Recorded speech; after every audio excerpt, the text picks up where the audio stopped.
Did the CIA kill Bob Marley? Well, I know they tried to. Who killed Bob Marley?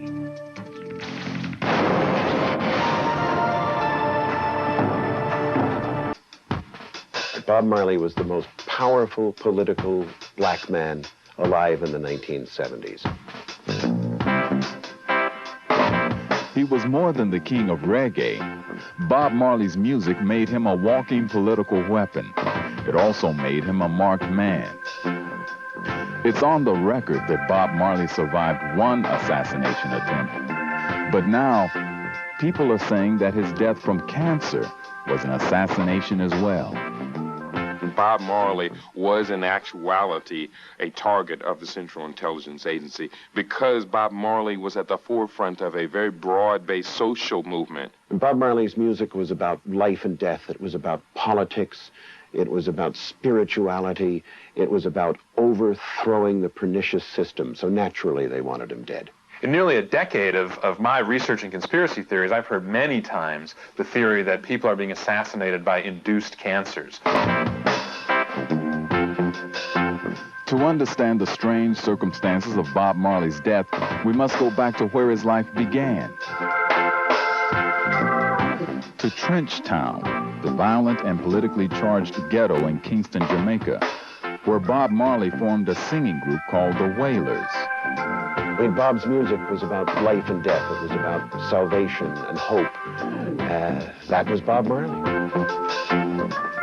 Roger Steffens is one of the world's foremost authorities on Bob Marley. He transcended popular music. He was a political figure. He was a religious figure.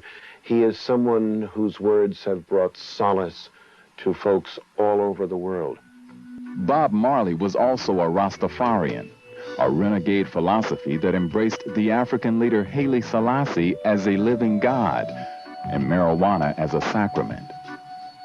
The combination of music, belief, his lion's mane of hair, and the ever-present smoke turned him into a living legend. But as his fame grew around the world, Bob Marley found political enemies at home. In December 1976, gunmen stormed into his house, shooting. The CIA was vitally interested in everything he did. They kept files on him. It is fairly certain that they were behind the shooting attempt on his life in 1976. Bob Marley survived. He got even bigger.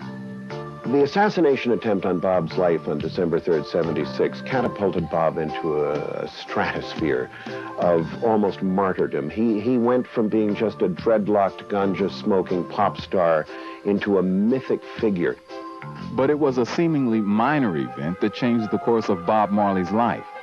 It happened while he was on tour in France during a pickup game of soccer. A player stepped on Bob Marley's toe.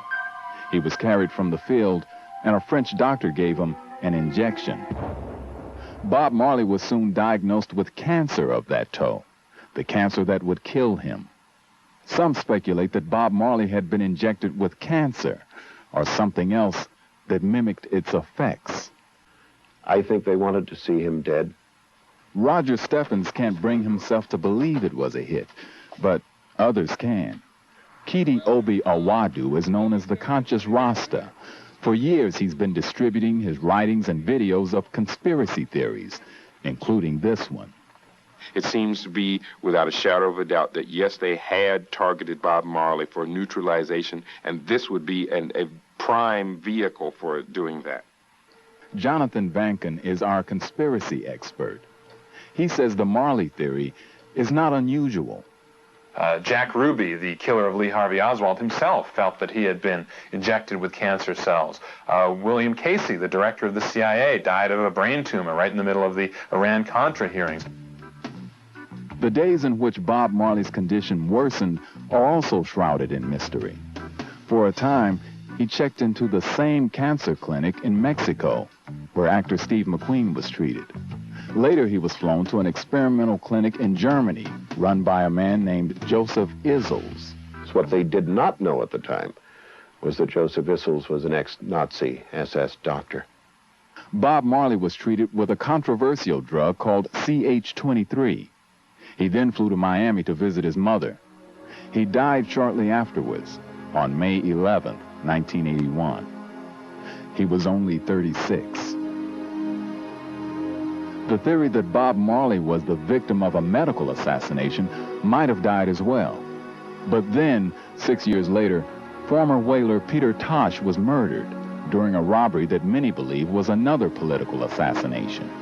The public figures who stood against the system, people like Malcolm X, people like Peter Tosh, people like Bob Marley and Martin Luther King, represented the most visible threat to the status quo. If you ask a doctor, he'll tell you it's not possible that Bob Marley was assassinated. You can't transmit cancer via a shot, so it's highly, highly unlikely that Bob received cancer from a shot. But if you ask one who's steeped in the conspiracy world, they'll tell you differently. Even Roger Steffens, the Bob Marley expert, admits that if somebody killed Bob Marley to quiet a political threat, they achieved their aim. The biggest star in Bob's aftermath was Yellow Man, a salacious, foul-mouthed rapper. And that was the music they promoted in the aftermath of Bob's death, and we've never recovered from it since. So in effect, his death accomplished a great deal of what the CIA was trying to do, which was to prevent the music from being a political vehicle.